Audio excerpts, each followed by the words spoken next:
Mari angkat suara. Mari angkat tanganmu di hadapan Tuhan.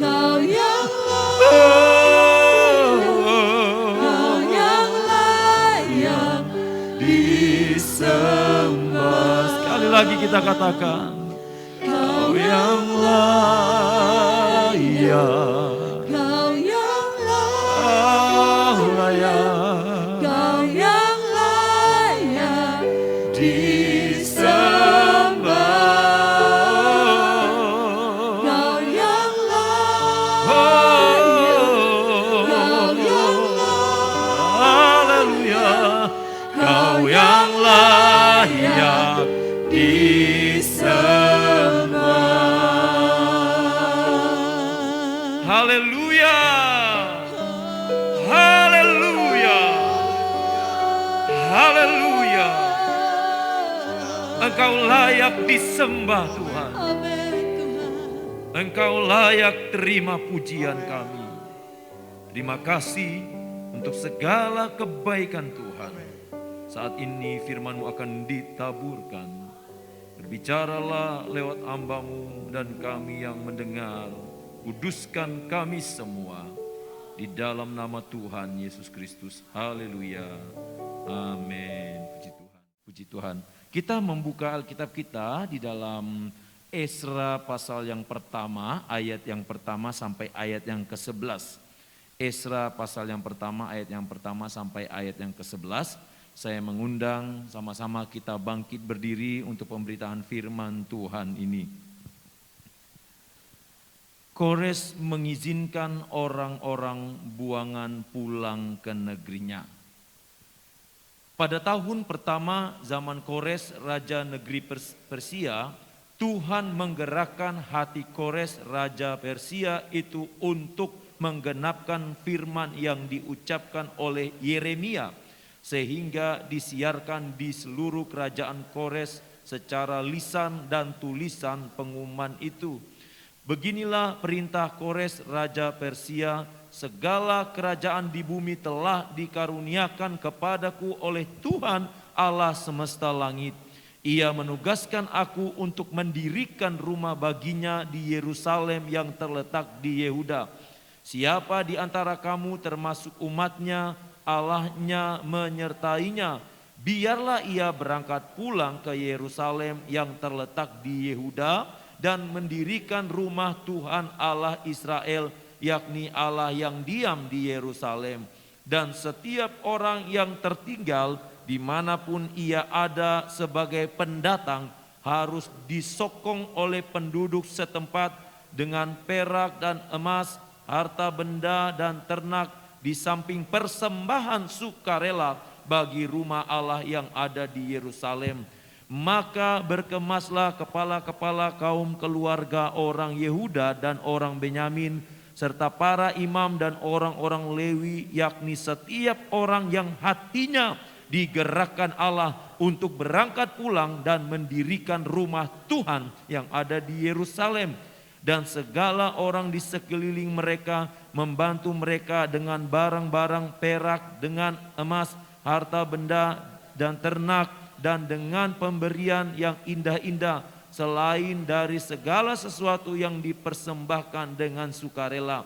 Pula Raja Kores menyuruh mengeluarkan perlengkapan rumah Tuhan yang telah diangkut Nebukadnezar dari Yerusalem dan yang ditaruhnya di dalam kuil Allahnya.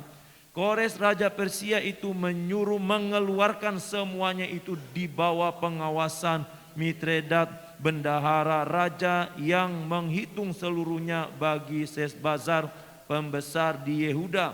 Inilah daftarnya: 30 bokor emas, 1000 bokor perak, 29 pisau, 30 piala emas, pula 410 piala perak, 1000 buah barang-barang lain. Barang-barang emas dan perak itu seluruhnya berjumlah 5.400. Semuanya itu dibawa oleh Sesbazar sewaktu orang-orang buangan itu dibawa pulang dari negeri Babel ke Yerusalem. Puji Tuhan, silakan duduk. Iya, haleluya. Saudara, Raja Kores ini kalau dalam arti namanya yaitu matahari, ya, matahari atau tahta. Ya, namanya luar biasa ya, matahari atau tahta. Dari namanya saja sudah ketahuan bahwa pada akhirnya dia ingin menjadi seorang raja yang memiliki pengaruh yang besar. Nah, saudara, fakta yang penting sekali yang kita pelajari dari seorang Kores ini yang merajai kerajaan-kerajaan yang ada di dunia pada saat itu, saudara, di mana dalam bacaan kita tadi Kores ini mengeluarkan satu dekrit, mengeluarkan satu perintah dan disebarkan lewat surat dan pengumuman-pengumuman, di mana Kores mengizinkan orang-orang Yahudi yang dalam pembuangan untuk kembali ke negaranya. Tujuannya apa? Dalam bacaan tadi dengan sangat jelas Alkitab mengatakan bahwa tujuannya tidak lain untuk membangun Yerusalem yang sudah runtuh. Berkaitan dengan firman Tuhan ini, tema firman Tuhan saya beri judul merawat rumah Tuhan. Merawat rumah Tuhan. Nah, saudara yang kekasih di dalam Tuhan Yesus Kristus, dalam hal ini Kores sangat yakin bahwa kepentingannya dengan mengizinkan orang banyak, orang Israel untuk kembali ke tanah air mereka untuk membangun pusat penyembahan, sebenarnya merupakan satu kebijakan yang sifatnya, ya boleh saya katakan, politisme keagamaan. Ya, politisme keagamaan. Jadi dia bermain di dalam hal ini supaya nantinya orang-orang Israel ini tetap memberikan dukungan kepada Raja Kores. Dan kita tahu di dalam firman Tuhan ini Kores adalah orang atau raja yang dipilih oleh Allah untuk apa? Tentunya untuk menyatakan kehendak Tuhan. Apa kehendak Tuhan yang harus dinyatakan? Yaitu menyelamatkan bangsa Israel, menyelamatkan umat Israel. Dalam ayat yang pertama dikatakan pada tahun pertama zaman Kores Raja Negeri Persia, Tuhan menggerakkan hati Kores. Tuhan menggerakkan hati Kores. Kores diurapi oleh Tuhan.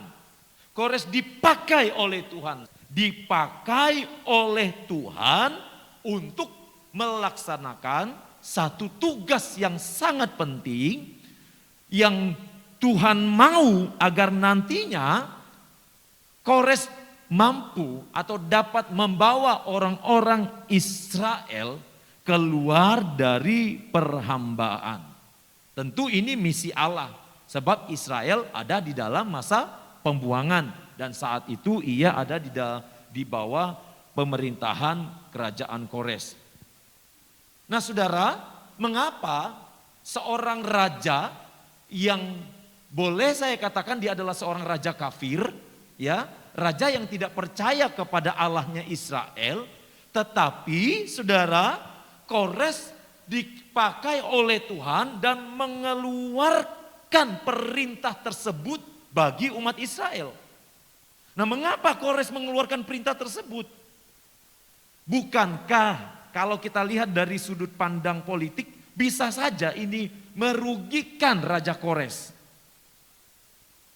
Kalau kita perhatikan, bisa saja ini merugikan Raja Kores.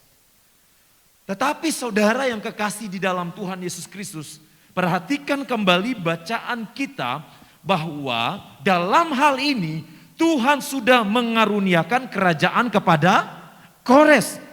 Di dalam ayat yang kedua dikatakan begini, beginilah perintah Kores Raja Persia, segala kerajaan di bumi telah dikaruniakan kepadaku oleh Tuhan Allah semesta langit.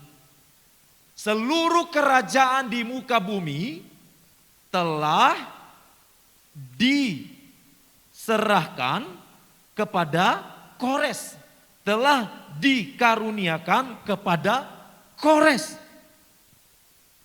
Berarti saudara, kalau semuanya sudah dikaruniakan kerajaan, berarti Kores memiliki power. Berarti Kores memiliki kekuasaan, berarti Kores memiliki pengaruh yang besar. Selain itu juga Kores memiliki kedudukan, memiliki kekayaan, memiliki kehormatan. Luar biasa saudara. Semua dimiliki oleh Kores. Dan Kores menyadari bahwa apa yang dikaruniakan itu semua bersumber dari Tuhan. Wah saudara, seorang raja yang tidak mengenal Allahnya Israel, tetapi bisa berkata bahwa semua yang didapat itu dikaruniakan oleh Tuhan. Semua yang dia miliki itu bersumber dari Tuhan. Perhatikan Yesaya 45 ayat yang keempat. Yesaya pasal 45 ayat yang keempat. Firman Tuhan berkata demikian. Oleh karena hambaku Yakub dan Israel pilihanku, maka aku memanggil engkau dengan namamu, menggelari engkau, sekalipun engkau tidak mengenal aku. Saudara bisa baca dalam ayat-ayat sebelumnya, di sini berbicara tentang Raja Kores. Saudara bisa baca di dalam ayat-ayat sebelumnya. Tetapi perhatikan ayat yang keempat bagian terakhir ini. Sekalipun engkau tidak mengenal aku. Raja yang tidak mengenal Allahnya Israel. Tetapi bisa berkata, Allah telah mengaruniakan kerajaan ini kepadaku. Bisa mengatakan bahwa semua yang dia peroleh bersumber dari Tuhan. Ini penting sekali untuk kita pahami bersama saudara. Sebagai orang yang percaya kepada Kristus, kita harus menyadari bahwa segala sesuatu yang ada di dalam kehidupan kita saat ini, semuanya bersumber dari Tuhan. Entahkah itu kesehatan kita, entahkah itu kekuatan fisik kita, entahkah itu materi yang kita miliki, entahkah itu pikiran-pikiran yang benar, firman Allah katakan semuanya bersumber dari Allah sendiri. Bukan dari yang lain. Lalu bagaimana Kores dapat tahu tentang Allah? Tadi sudah sempat disinggung dalam Yesaya 45 ayat yang keempat, padahal Kores sendiri tidak mengenal Allah. Kita perhatikan masih di dalam Yesaya 45 ayat yang pertama. Di situ dikatakan dalam ayat yang pertama, beginilah firman Tuhan.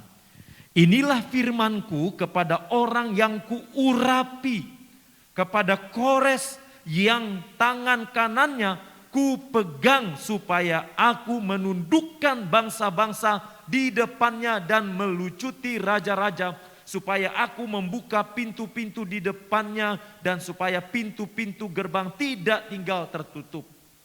Saudara, perbedaan raja-raja sebelum Kores, raja-raja sebelum Kores kurang menghargai Allah selain bangsanya sendiri.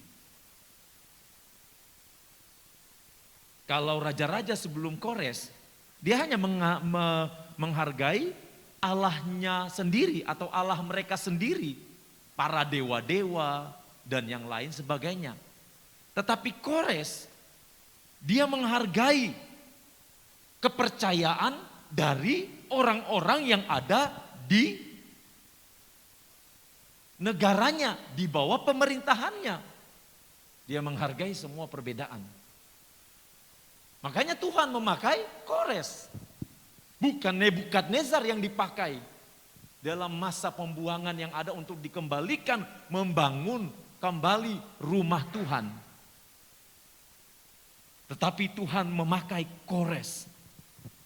Dan firman Tuhan katakan bahwa semua sudah dinubuatkan oleh Tuhan sendiri lewat nabi-nabinya. Baik itu dalam kitab Yesaya yang kita baca, dan juga firman Allah katakan dalam nubuatan Nabi Yeremia. Dan Kores pastinya sudah banyak mendengar tentang Allah Israel dari orang-orang Israel yang ada di negaranya, yang ada di bawah pemerintahannya. Kores pasti sudah mendengar cerita-cerita bagaimana orang-orang Israel dituntun keluar dari tanah Mesir. Pasti Kores mendengar cerita itu. Tidak mungkin Kores tidak mendengarnya. Nah, saudara yang kekasih di dalam Tuhan Yesus Kristus, Kores mampu mengeluarkan perintah tersebut bagi umat Israel. Sebab apa? Sebab Tuhan juga yang menugaskan Kores untuk mendirikan kembali rumah Tuhan. Tuhan yang menugaskan Kores, ya, artinya saudara, sebenarnya Tuhan memakai orang-orang Israel itu sendiri tetapi lewat tangan Kores untuk mendirikan kembali rumah Tuhan. Sebab kalau tidak ada surat itu, tidak ada surat yang ditandatangani oleh Raja Kores, tidak ada pengumuman itu, orang-orang Israel gak bakalan bisa pulang ke negaranya untuk membangun kembali rumah Allah. Kores melakukan bukan atas kehendaknya sendiri, tetapi atas kehendak Tuhan. Ya, jadi saudara kita perlu pahami bersama bahwa di sini mau dikatakan oleh firman Tuhan, ya, yang mau saya katakan kepada saudara bahwa Kores melakukan semuanya bukan atas kehendaknya sendiri, tetapi atas kehendak Tuhan. Penting sekali dalam mengambil keputusan, kehendak Tuhan yang jadi, bukan kehendak saya, bukan kehendak saudara. Yang mau saya sampaikan kepada saudara bahwa kalau Tuhan yang mengkehendakinya, maka segala sesuatunya pasti akan jadi. Amin, saudara? Kores pun begitu. Kenapa bukan Raja Nebukadnezar yang dipakai? Kenapa bukan raja-raja sebelumnya yang dipakai? Kenapa Kores yang dipakai? Rahasia ilahi. Tetapi kalau kita memperhatikan, Kores memiliki hati yang mau mengakui Allah Israel. Dan dia tahu segala sesuatunya yang dia lakukan adalah karena kehendak Tuhan. Kehendak Tuhan. Kita baca dalam Yesaya pasal 44 ayat yang ke-28. Yesaya pasal 44 ayat yang ke-28. Di situ firman Tuhan katakan, akulah yang berkata tentang Kores, dia gembalaku, segala kehendakku, ya, segala kehendak Allah akan digenapinya dengan mengatakan tentang Yerusalem. Baiklah ia dibangun, dan tentang bait suci baiklah diletakkan dasarnya. Kores. Firman Tuhan katakan, segala kehendakku akan digenapinya. Tuhan kalau mau pakai seseorang, dia tidak pernah pandang siapa orang itu. Bagi Tuhan tidak ada yang namanya strata sosial. Bagi Tuhan tidak ada yang namanya talenta-talentaan. Sebab di dalam Tuhan semua punya talenta. Minimal 1 talenta. Saya nggak bisa nyanyi, oke. Saya nggak bisa main musik, oke. Saya nggak bisa ini dan itu, oke. Tetapi bukankah saudara bisa berdoa? Amin, saudara. Jangan sepelekan, saudara. Saya sangat sebagai hamba Tuhan, saya sangat menghargai satu tetes air mata saudara di hadapan Tuhan ketika saudara berdoa buat kami hamba-hamba Tuhan, buat pelayan-pelayan Tuhan, buat jemaat Tuhan. Sebab apa? Firman Tuhan katakan, Tuhan tampung setiap tetesan air mata di kirbat Tuhan. Jadi jangan bilang saya nggak punya talenta, saudara. Kalau Tuhan mau pakai saudara, Tuhan bisa pakai dengan caranya. Apapun, yang penting saudara mau di hadapan Tuhan. Intinya saudara mau. Sehingga apa? Sehingga kehendak Tuhan bisa terjadi di dalam kehidupan saya dan saudara. Amin. Amin, saudara. Puji Tuhan. Nah, saudara, apa tujuan Raja Kores mengeluarkan dekrit atau surat perintah yang kita sudah baca tadi? Di dalam firman Tuhan ini dikatakan bahwa tujuannya jelas, yaitu untuk mendirikan rumah Allah. Supaya Israel bisa mendirikan rumah Allah yang sudah hancur. Agar Israel bisa pulang mendirikan rumah Allah. Kita tahu bersama di dalam firman Tuhan bahwa Yerusalem adalah pusat penyembahan bagi orang-orang Israel. Bahkan sampai sekarang terkenal di seluruh dunia bahwa Yerusalem dipakai sebagai pusat penyembahan 3 keyakinan. Sampai hari ini. Kores sadar betul bahwa pusat penyembahan orang Israel ini ada di Yerusalem. Kores menghargai Israel, Allah Israel. Dia tidak seperti raja-raja sebelumnya.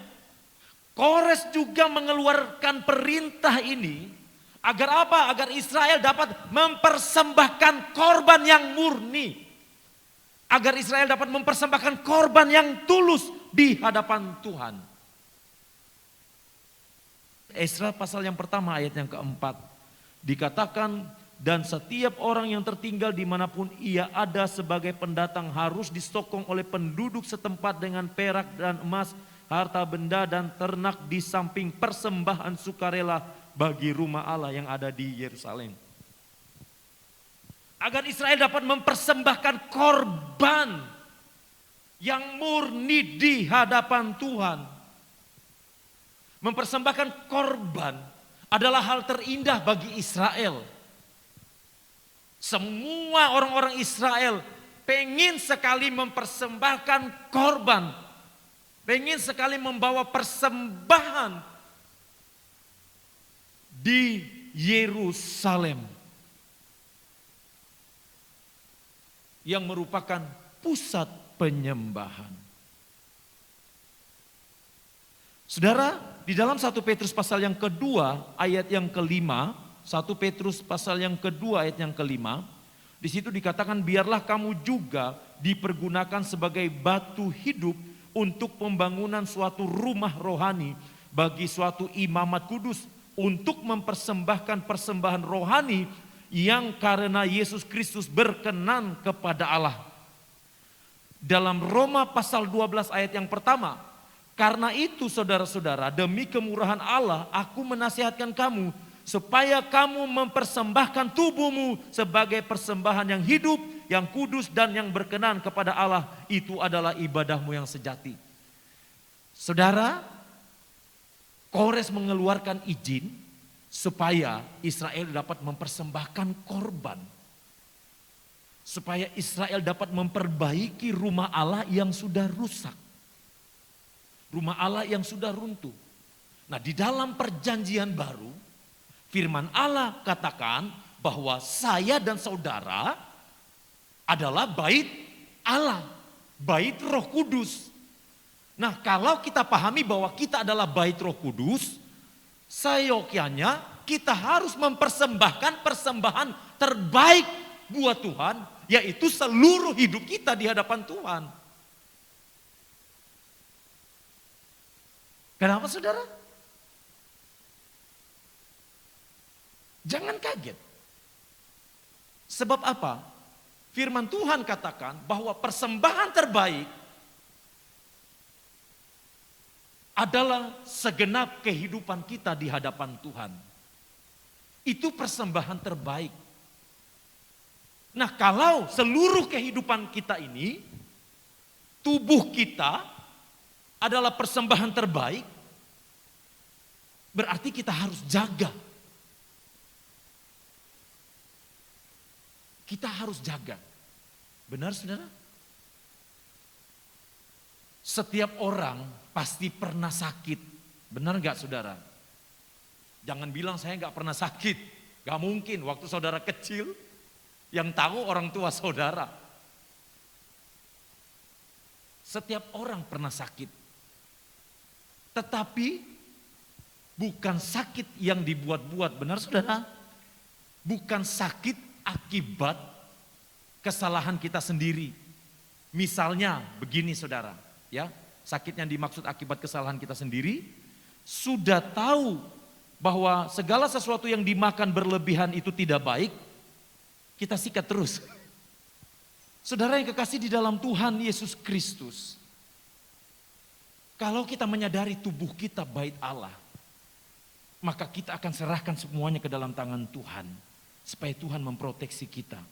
Bukan hanya berbicara masalah kesehatan, bukan saudara. Tetapi lebih daripada itu, yaitu pikiran kita, ya, perkataan kita.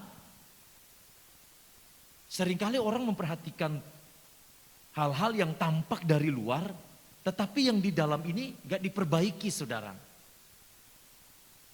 Yang di dalam gak diperbaiki. Lupa kalau tubuh kita ini bait Roh Kudus. Paketan, gak bisa dipisahkan. Pikiran kita, pikiran-pikiran yang salah, pikiran-pikiran yang tidak benar, itu merusak. Itu membuat Roh Kudus tidak nyaman untuk bertakhta di dalam diri kita. Respon kita terhadap sesuatu, itu juga bisa merusak saudara. Ya bukan berarti saya sudah sempurna, saya banyak kekurangan saudara.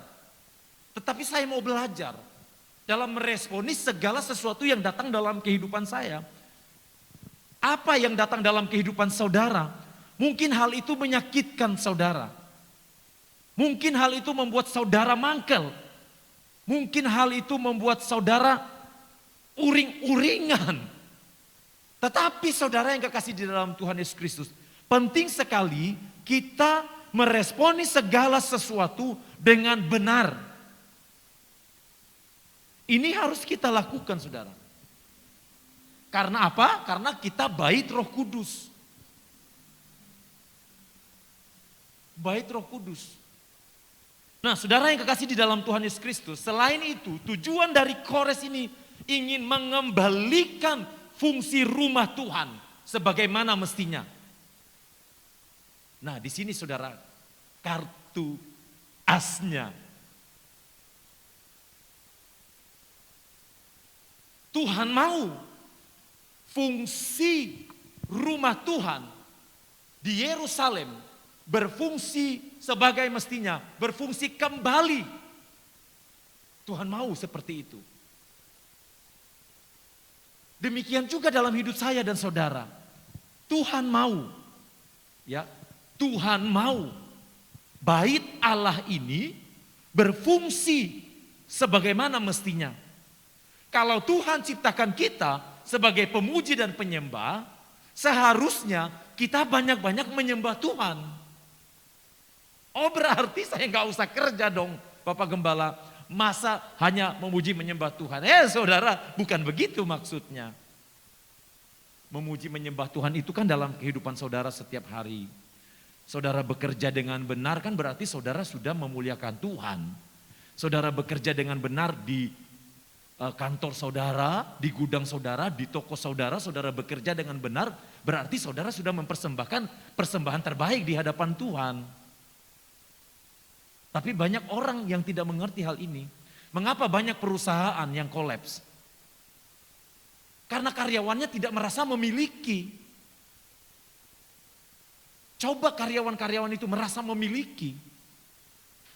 Sesulit apapun perusahaan itu pasti bisa tetap bertahan. Benar saudara? Karena memiliki karyawan-karyawan yang dapat dipercaya. Karyawan-karyawan yang tangguh. Sesulit apapun di dalam hidup kita, kalau kita menjadikan diri kita benar-benar berfungsi sebagaimana yang Allah mau, bait Allah ini benar-benar berfungsi sebagaimana mestinya, kita pasti bisa menghadapinya dengan baik. Amin, saudara. Saudara dalam pekerjaan mengalami hal yang tidak baik, Tuhan pasti menolong pekerjaan saudara. Dalam usaha saudara kurang baik, kurang berjalan dengan lancar, Tuhan pasti menolong saudara. Ketika kita sakit, Tuhan pasti memberikan pertolongan dengan caranya Tuhan. Atau apapun itu juga, yang penting satu, kita kembali menjalankan fungsi rumah Tuhan itu sebagaimana mestinya. Fungsi bait Allah itu sebagaimana mestinya. Saya dan saudara adalah bait Allah. 1 Korintus pasal 6 ayat yang ke-19. Atau tidak tahukah kamu bahwa tubuhmu adalah bait Roh Kudus yang diam di dalam kamu. Roh Kudus yang kamu peroleh dari Allah dan bahwa kamu bukan milik kamu sendiri. Untuk itu Bapak Ibu Saudara yang kasih dalam Tuhan Yesus Kristus, mari kita merawat rumah Tuhan yang dipercayakan dalam kehidupan saya dan saudara. Mari kita merawat rumah Tuhan itu. Dengan cara apa? Kita bersihkan segala sesuatu yang mengotori rumah Tuhan itu. Kita bersihkan segala sesuatu yang mengotori kehidupan kita. Galatia 5 ayat ke-19 sampai 21 di situ dijelaskan semua yang mengotori kehidupan kita, kita buang. Saya yakin di rumah saudara, saudara akan berusaha untuk merawat rumah saudara agar tidak ada laba-laba, agar rumah saudara tetap bersih. Apalagi bait Allah, yaitu saya dan saudara. Buang semua yang menghalangi pertumbuhan kerohanian saudara di hadapan Tuhan. Lepaskan semuanya, segala sesuatu yang mengikat saudara. Hiduplah dalam pimpinan Roh Kudus, bukan dalam pimpinan keinginan daging kita. Hidup dalam pimpinan Roh Kudus seperti yang dikatakan dalam Galatia 5 ayat yang ke-25.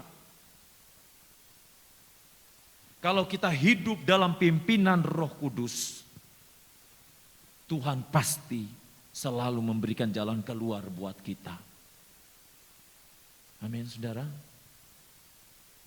Apapun yang saudara hadapi saat ini, apapun masalah saudara, Tuhan mau kita tetap konsen untuk merawat bait Allah yang sudah dipercayakan dalam kehidupan kita. Amin, saudara. Rawat itu. Rawat rumah Tuhan yang Tuhan percayakan dalam diri saudara. Biarkan Roh Kudus bertahta di dalamnya. Bangunlah hubungan yang intim dengan Tuhan setiap hari. Tuhan memberkati kita semua. Sekarang ke tempat kudus-Mu.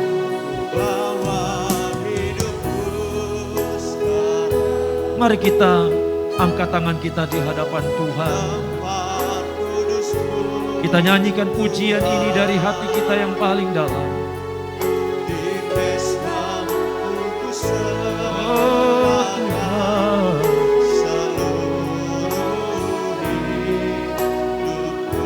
penuhi, oh Tuhan,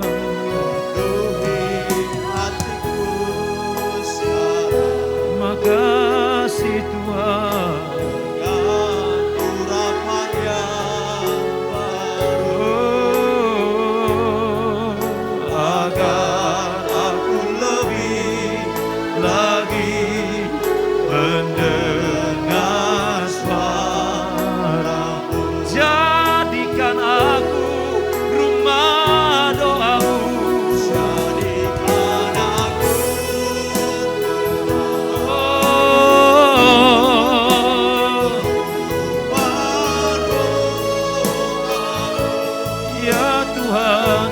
Semua suku bangsa datang menyembah. Jadikan aku Tuhan.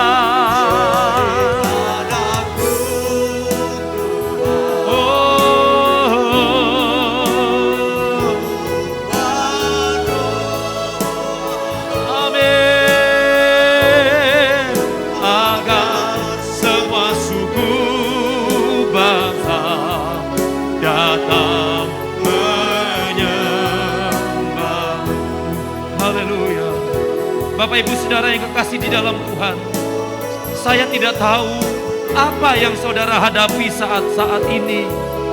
Mungkin saat ini engkau sedang mengalami masalah di dalam usaha, dalam bisnis, dalam pekerjaan. Mungkin saat ini engkau sedang mengalami masalah dalam keluargamu. Mungkin saat ini engkau sedang mengalami pergumulan hidup tentang kesehatanmu.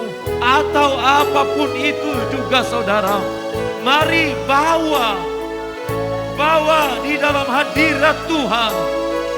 Biar Tuhan menjamah, Tuhan menyembuhkan, Tuhan menguatkan, Tuhan mengurapi. Haleluya.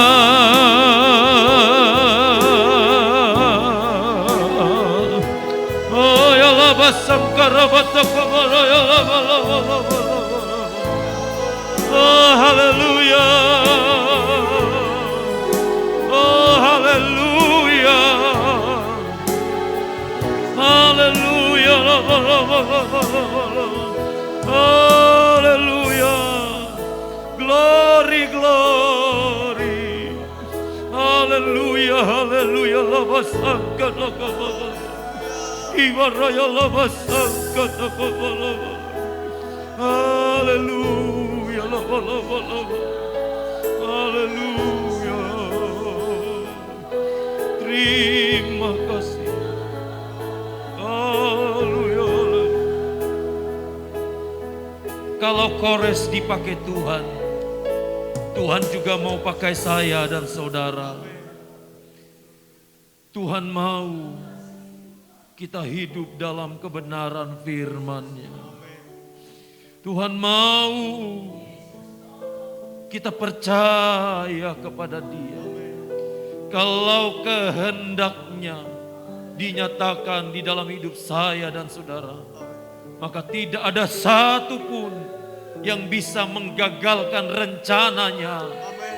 Sebab Dia tahu yang terbaik bagi saya dan saudara. Haleluya. Terima kasih Tuhan.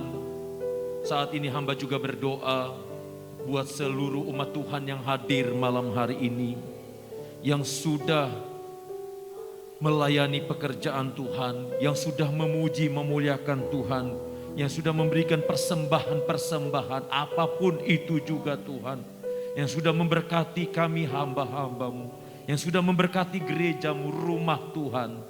Tuhan memberkati. Hamba berdoa setiap umat-Mu, mungkin saat ini ada yang sakit Tuhan.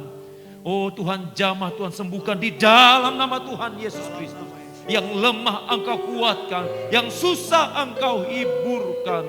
Tuhan berkuasa atas setiap umat Tuhan. Apapun juga yang dihadapi Tuhan, Tuhan tahu apa yang harus Tuhan lakukan di dalam kehidupan umat-Mu. Dalam pekerjaan, dalam rumah tangga, Tuhan memberkati. Terima kasih Tuhan. Bangsa dan negara kami, kota kami, pemerintah yang ada, kami serahkan ke dalam tangan Tuhan. Aparat keamanan, Tuhan juga memberikan kekuatan kemampuan kepada mereka. Tetangga-tetangga, lingkungan gereja, lingkungan di mana kami kerja, lingkungan di mana kami tinggal, Tuhan juga memberkati Tuhan. Kami hadir untuk memberkati Tuhan. Terima kasih Tuhan. Saudaraku, angkatlah tanganmu di hadapan Tuhan dan terimalah berkat Tuhan. Tuhan melindungi engkau. Tuhan menghadapkan wajahnya kepadamu dan memberi engkau damai sejahtera. Biarlah berkat-berkat Allah mengalir saat ini sampai selama-lamanya, sampai Tuhan Yesus datang kembali kali yang kedua menjemput yang percaya kepadanya. Di dalam nama Bapa, Putra dan Roh Kudus, yaitu di dalam nama Tuhan Yesus Kristus, kami sudah berdoa dan mengucap syukur. Sama-sama kita katakan amin. Tuhan memberkati.